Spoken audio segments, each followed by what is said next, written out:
Now question number 56. A container contains mixture of milk and water in ratio 5:3. देखो एक mixture दिया है जिसमें मिल्क एंड वाटर का मिक्सचर 5:3.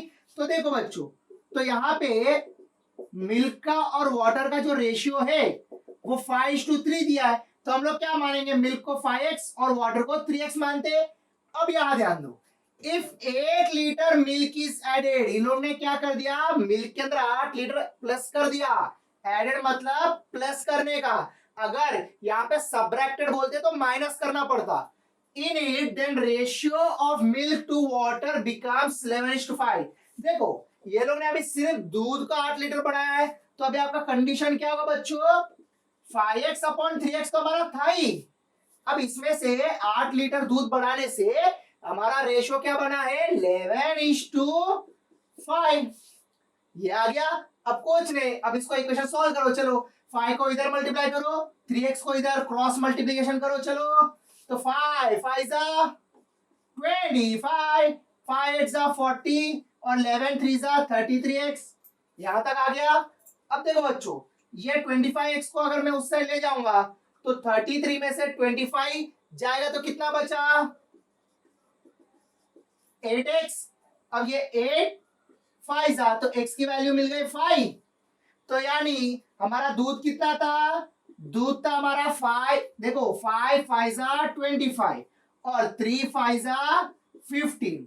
तो अब यहां पे ध्यान देने वाली ये चीज है कि the difference between initial quantity, तो इनिशियल क्वांटिटी आपका दूध 25 लीटर था और वाटर 15 लीटर था. तो डिफरेंस यानी माइनस करने का. डिफरेंस के लिए क्या करने का आपको, माइनस. तो 25 माइनस 15 कितना होता है बच्चों, 10. तो 10 लीटर का डिफरेंस था. तो कौन है भैया, ये रहा. Got it. देखो बच्चों, इसी तरीके से कॉन्सेप्ट सीखना. कॉन्सेप्ट सीखोगे और ट्रिक्स अप्लाई करोगे तो और आसान होगा. देखो ये तो मैंने आपको समझाने के लिए लिखा है, बट एग्जाम में आप डायरेक्ट इसी को यूज करके सॉल्व करके आंसर निकालो और ये डायरेक्ट आप कर सकते हो. ओके चलो अब नेक्स्ट क्वेश्चन देखते हैं. Now question number 57.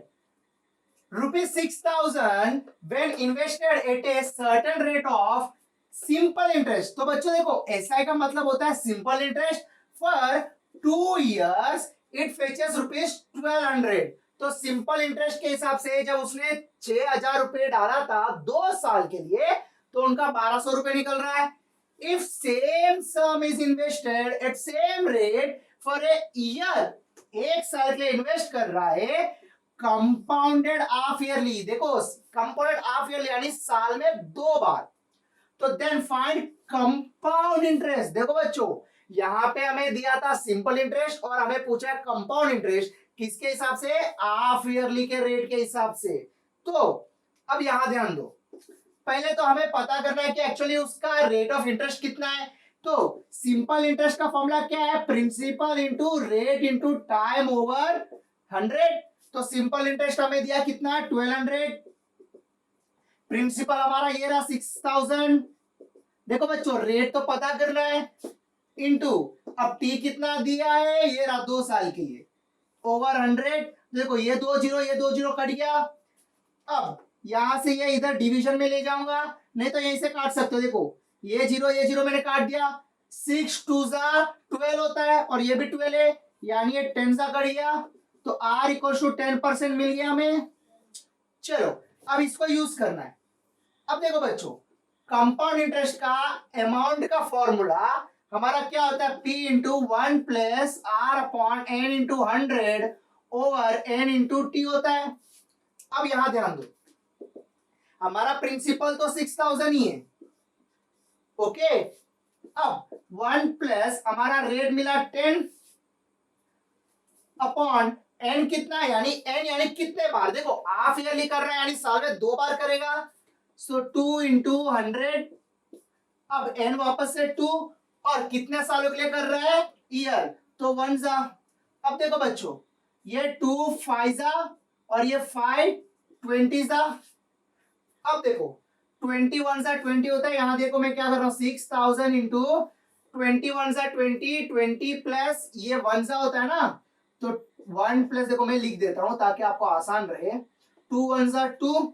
अब यहाँ पे सबसे इंपॉर्टेंट है, ध्यान दो, 6000 इंटू 21 ज़ा 20, 20 प्लस 1 इज 21 अपॉन 20। अब ये स्क्वायर है, इसका मतलब 2 बार मल्टीप्लाई करना है, तो यहीं पे 21 इंटू 20 कर दो, ठीक है। अब देखो ये जीरो 2 जीरो कट गए।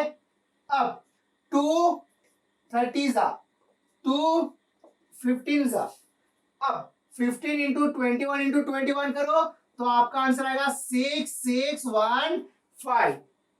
अब देखो ये मिला आपको अमाउंट, यानी इंटरेस्ट के साथ आपको ये मिलने वाला है। अब आपको पता करना है सिर्फ कंपाउंड इंटरेस्ट, तो एक्चुअली आपने इन्वेस्ट कितना किया 6000, टोटल अमाउंट कितना मिल रहा है इतना, तो कुछ नहीं करना है आपको, तो कंपाउंड इंटरेस्ट कितना मिलेगा आपको 6615 माइनस 6000, तो ये मिल गया 615, इसको इसमें से माइनस कर दिया, तो ये रहा आपका आंसर। समझ में आया? तो देखो बच्चों एग्जाम में ये चीजों पे ध्यान देना, ये फॉर्मूला अगर समझो, देखो बहुत सारे बच्चे ये गलती कर देते हैं कि ये ए जो आता है ये एक्चुअली अमाउंट है, यानी इंटरेस्ट के साथ मिलता है, ठीक है। तो ये निकालने के बाद अगर कंपाउंड इंटरेस्ट चाहिए तो एक्चुअल प्रिंसिपल जो है उससे माइनस करना, ये मत भूलना, ठीक है। चलो अब नेक्स्ट क्वेश्चन करते हैं, question number 58। A boat can cover 28 kilometre downstream. देखो बच्चों 28 किलोमीटर डाउनस्ट्रीम इन 42 मिनट। पहले तो ये डाउनस्ट्रीम क्या होता है वो मैं बताने वाला हूं, उससे पहले क्वेश्चन कंप्लीट कर लेते। Ratio of speed of boat in still water to speed of stream is 7:3। Find the difference between time taken by boat to cover 60 kilometre downstream. देखो we have to find difference, हमें difference find करना है, यानी याद है difference बोले तो minus करने का, एंड 40 किलोमीटर अपस्ट्रीम। पहले तो ये डाउनस्ट्रीम और अपस्ट्रीम होता क्या है, देखो बच्चों अभी ये सा समझो, ये समुद्र, ये नदी का पानी है, ठीक है। अब इस नदी का पानी में तो मैं चेतन सर इसमें क्या कर रहा हूं, बोटिंग कर रहा हूं।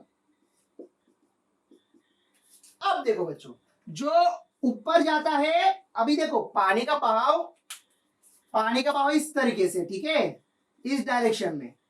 अब इसके ऑपोजिट में जब जाऊंगा मैं अपस्ट्रीम बोलूंगा, तो ये हो गया अपस्ट्रीम।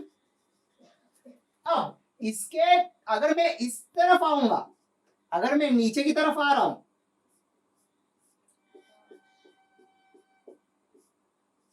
तो ये मैं इस तरफ आ रहा हूं, तो ये हो गया डाउनस्ट्रीम। तो आप बता सकते हो मेरा स्पीड ऊपर जाते वक्त ज्यादा होगा या नीचे आते वक्त ज्यादा होगा। जैसे सीढ़ियां चढ़ते हो तो ऊपर जाते थोड़ा टाइम लगता है, वही नीचे फटाफट आप नीचे भाग के आते हो। उसी तरीके से अगर चलो यहाँ पे तो हमें स्पीड नहीं दिया है, ऐसे मानो अगर ये बोट की स्पीड है x और पानी की स्पीड है y, तो ऊपर जाते वक्त अपस्ट्रीम का होगा x माइनस वाई, और नीचे आते वक्त देखो स्पीड बढ़ रही है, तो जब इंक्रीज होता है तो हम क्या रखेंगे x प्लस वाई। तो ये चीज का ध्यान देना है कि डाउनस्ट्रीम में आपका स्पीड बढ़ता है और अपस्ट्रीम में आपका स्पीड घटता है, ठीक है। अब चलो इसी तरीके से अब इस क्वेश्चन में ध्यान दो। अब यहाँ पे दिया है, देखो पहले तो बच्चों स्पीड डिस्टेंस और टाइम का फॉर्मूला क्या है, speed equals to distance upon time, ठीक है, फॉर्मूला मैंने लिख दिया। अब चलो इसको यूज करते। ए boat can cover 28 kilometre, distance कितना दिया है बच्चों 28 किलोमीटर, ओवर। अब देखो टाइम इन 42 मिनट्स। देखो बच्चों ये आपको दिया है मिनट्स में, ये ध्यान रखना 42 मिनट्स। अब यहां ध्यान दो, सबसे इंपॉर्टेंट क्या है, अब two speed boat in still water to speed of stream. देखो ये पानी के बहाव को स्ट्रीम बोलते हैं, आपको ये तो पता ही नहीं कि कितना स्ट्रीम है, तो यहाँ पे ये स्पीड तो हमें पता नहीं, ठीक है। बट इसके लिए में क्या करना है, ध्यान दो इधर, ये रेशो दिया 7:3, 7:3 दिया है, ओके। ये है बोट का और ये है स्ट्रीम का, तो 7:3 दिया है, तो बोट का स्पीड हो गया 7x और स्ट्रीम का स्पीड हो गया 3x। अब देखो बच्चों यहाँ पे ये डाउन स्ट्रीम हो रहा है, तो इसके लिए क्या करोगे आप, 7x प्लस 3x। समझ में आया? अब यहाँ पे सबसे इंपॉर्टेंट देखो, hour hour hour hour hour, आपका एक्चुअल आंसर आवर में आने वाला है, और आपको डायमेंशन दिया है मिनट में। तो बहुत सारे बच्चे यहाँ पे गलती कर देते, 42 मिनट है, अगर मिनट को आवर में कन्वर्ट करना है तो इसको 60 से डिवाइड करना होगा, तो यानी ऊपर 60 से मल्टीप्लाई कर दो। यहां तक ठीक है? अब चलो 7 प्लस 3 होता है 10x।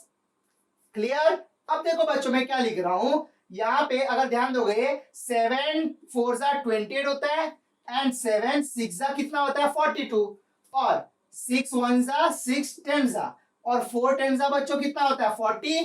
तो 0 0 कट गया, यानी x की वैल्यू कितनी मिली 4। x की वैल्यू 4 मिल गई।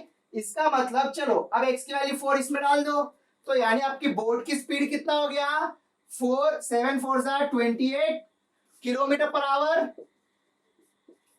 और स्ट्रीम की स्पीड कितना हो गया 4 3 12 किलोमीटर पर आवर। अब यहाँ पे ये ध्यान दो, अब हमें पता करना है डिफरेंस। क्या पता करना है? डिफरेंस, यानी माइनस करने का। तो अब अपस्ट्रीम आपका 40 किलोमीटर जा रहा है, यहाँ पे सबसे इंपॉर्टेंट चीज यही है कि 40 किलोमीटर और कितना स्पीड में जा रहा है वो। तो देखो हमें टाइम का डिफरेंस पता करने के लिए पहले 40 किलोमीटर, अब अपस्ट्रीम के लिए हम लोग माइनस करेंगे कि प्लस करेंगे, मैंने क्या बताया माइनस। तो यहाँ पे बोट का स्पीड कितना है 28, माइनस इसका स्पीड कितना है 12। अब माइनस करेंगे डिफरेंस पता करने के लिए। अब चलो डाउनस्ट्रीम 60 किलोमीटर जा रहा है, पर स्पीड कितना है उस समय 28 प्लस 12। तो चलो आपको ये टाइम देने वाला है। अच्छा आप सोच रहे होंगे सर ये कैसे आया? देखो मैं बताता हूं, speed equals to distance upon time है ना, तो टाइम इक्वल्स टू क्या होगा डिस्टेंस अपॉन स्पीड होगा। ठीक है, तो पहले मैंने लिख दिया अपस्ट्रीम का, फिर मैंने माइनस करके लिख दिया डाउनस्ट्रीम का, क्योंकि उन लोग ने टाइम का डिफरेंस पूछा है। अब 40 28 में से 12 गया तो कितना होता है बच्चों? देखो 8 में से 2 गया तो 6, और 2 में से 1 गया तो 1, माइनस, और ये कितना होगा 60 अपॉन, तो ये हो गया 0, और 2 प्लस 1 प्लस 1 4 हो गया। अब चलो ये 0 0 काट दिया मैंने। ठीक है, अब देखो बच्चों ये 16 है, ये 4 है, अगर आप काटने चले जाओगे, अगर ध्यान से देखो यहां देखो 8 5 40, 8 2 16, और ये 2 3 और ये 2 2 तो डिनोमिनेटर 2 आ गया। तो देखो 5 माइनस 3 होता है 2, और ये डिनोमिनेटर तो 2 ही है, और 2 2 कट गया, तो अब आंसर क्या है 1, यानी हमारा डिफरेंस 1 आवर है। तो आंसर क्या है ये रहा। तो देखो बच्चों यहाँ पे सबसे इंपॉर्टेंट चीज है कि अपस्ट्रीम में आपको बोट का स्पीड पानी से माइनस करना पड़ेगा, पानी का स्पीड से, और डाउनस्ट्रीम में बोट का स्पीड से और पानी का स्ट्रीम को प्लस करना पड़ेगा। तो ये एक चीज ध्यान देना, और ये स्पीड का फॉर्मूला यूज करोगे तो आ जाएगा। मैंने पूरा कॉन्सेप्ट समझा दिया है, और आपको ये ड्रॉ करने की जरूरत नहीं एग्जाम में, डायरेक्ट आप यही यूज कर सकते हो, ये तो आप दिमाग में कर ही सकते हो, फिर डायरेक्टली यहाँ पे कैलकुलेट करके आप डिफरेंस निकाल लेना। ठीक है।